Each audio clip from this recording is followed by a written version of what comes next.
Hello everyone. तो आज हम स्टडी करेंगे क्लास +1 फिज़िक्स का chapter physical world. Physical world का मीनिंग क्या होता है? फिज़िकल वर्ल्ड नेम से ही पता लग रहा है, फिज़िकल मतलब फिज़िक्स का बनाया हुआ world.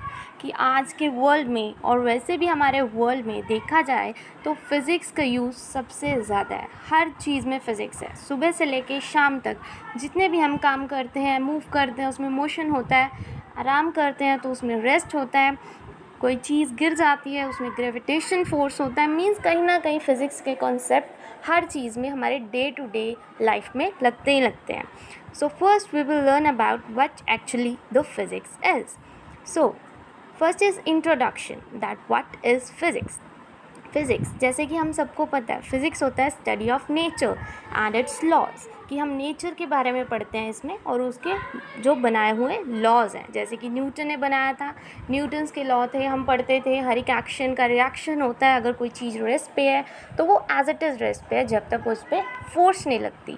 And second is physics try to discover the rules that are operating in nature. जो फिजिक्स थे उन्होंने रूल्स भी डिस्कवर करने की कोशिश की अबाउट द नेचर। जो भी हमारे प्रोसेसेस हो रहे हैं हमारे नेचर में बेस्ड थे वो ऑब्जर्वेशन पे, एक्सपेरिमेंटेशन पे और एनालिसिस पे। And the third is physics deal with the certain basic rules और laws which governs the natural world. कि मतलब फ़िज़िक्स हमेशा हमारे जो नेचुरल वर्ल्ड है उससे रिलेटेड होती है और उससे ही लॉज बनाए जाते हैं। Now we will learn about the daily uses of physics. The first we will learn about the importance of physics in our daily life. The first main important is electricity. जैसे कि हमें सबको पता है कि इलेक्ट्रिसिटी के बिना हमारा रहना बहुत मुश्किल होता है। We all always need a fan which works on electricity. We cannot even imagine our life without electricity. जब भी हम फ़ैन को ऑन करते हैं तो वो चल पड़ता है, जब हम फ़ैन को बंद करते हैं वो बंद हो जाता है। ठीक है, this all are of the physics. Now physics in a daily life कि जब हम बात करते हैं तब भी हमारे जो वोकल कॉर्ड्स होते हैं साउंड प्रोड्यूस अप करते हैं। जब हम खाना खाते हैं तो केमिकल एनर्जी लेते हैं और जो वो केमिकल एनर्जी हमें मिली है वो हम उस एनर्जी से हम अपना काम कर सकते हैं। Means it's converted into mechanical energy जो हमें काम करने की शक्ति देते हैं। Next is the physics in a daily life again कि रेफ्रिजरेटर्स वर्क करते हैं थर्मोडायनामिक के प्रिंसिपल से। प्रेशर कुकर्स हो गए, वॉशिंग मशीन हो गया, हमारा म्यूज़िक सिस्टम, कंप्यूटर, हर चीज़ फ़िज़िक्स की हेल्प से काम करती है। नेक्स्ट इज़ फ़िज़िक्स का रिलेशन क्या है बाकी साइंसेस से। तो फिज़िक्स का रिलेशन बाकी साइंसेस से देखा जाए तो केमिस्ट्री में भी अगर हमें एटम्स पढ़ने हैं, उसके स्ट्रक्चर पढ़ना है तो भी वहाँ पे काम आते हैं। अगर हमने फ़िज़िक्स बायो के रिलेटेड पढ़नी है तो भी हेल्प होती है, बिकॉज वहाँ पे बहुत सारी इन्वेंशंस होती है। जैसे माइक्रोस्कोप की इन्वेंशन हमें हेल्प करती है ताकि हम स्मॉल स्मॉल पार्टिकल्स देख सकें, जिसको हम माइक्रो पार्टिकल्स भी बोलते हैं। रेडियो आइसोटोप्स भी कैंसर में यूज़ होता है। Now we will study about the fundamental forces in nature. जैसे हम सबको पता है कि हमारे नेचर में 4 तरह की फंडामेंटल फोर्सेस होती हैं। So the first force that we will study about is the gravitational force. Gravitational force क्या होती है? जब भी हम किसी चीज़ को फेंकते हैं, फॉर एग्जांपल कि हमने बॉल को ऊपर फेंका तो वो ग्रेविटी के इफेक्ट से नीचे आ जाती है क्योंकि अर्थ उसको अपनी तरफ खींचता है। उसको बोलते हैं gravitational force. Now the definition is the gravitational force is the force of attraction between the two objects by virtue of their mass. तो हमें पता है कि अगर कोई चीज़ हमने फेंकी है तो उसका कोई मास भी होगा, वेट भी होगा। Next is it is universal force. Universal force means, universal का मीन होता है कि हम इसे कभी चेंज नहीं कर सकते। ग्रेविटेशन तो हमें पता है, कोई भी चीज़ गिरती है तो नीचे ही गिरती है, हवा में तो उड़ेगी नहीं। तो वैसे ही हर चीज़ पे ग्रेविटेशन का इफेक्ट लगता है। Third is it's always attractive in nature कि ये हर चीज़ को अपनी तरफ खींचती है। Fourth is it is independent of the medium between the to masses।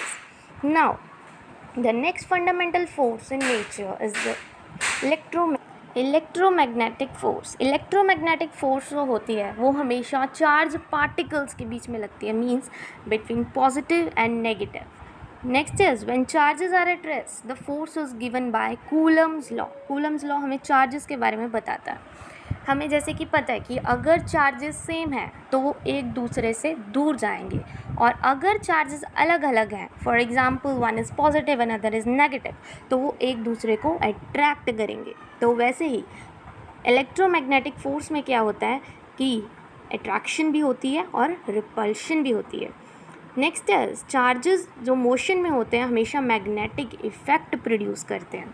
And the last point is electric और मैग्नेटिक इफेक्ट होते हैं जो इनसेपरेबल होते हैं, इसीलिए तो इसका नाम दिया गया है इलेक्ट्रोमैग्नेटिक फोर्स, क्योंकि जहाँ भी मैग्नेटिक फोर्स होगा वहाँ पे इलेक्ट्रिक फोर्स तो होगा ही होगा, इसलिए हम इन दोनों टर्म्स को कभी अलग नहीं कर सकते और इसको ही मिलके बना है इलेक्ट्रोमैग्नेटिक फोर्स।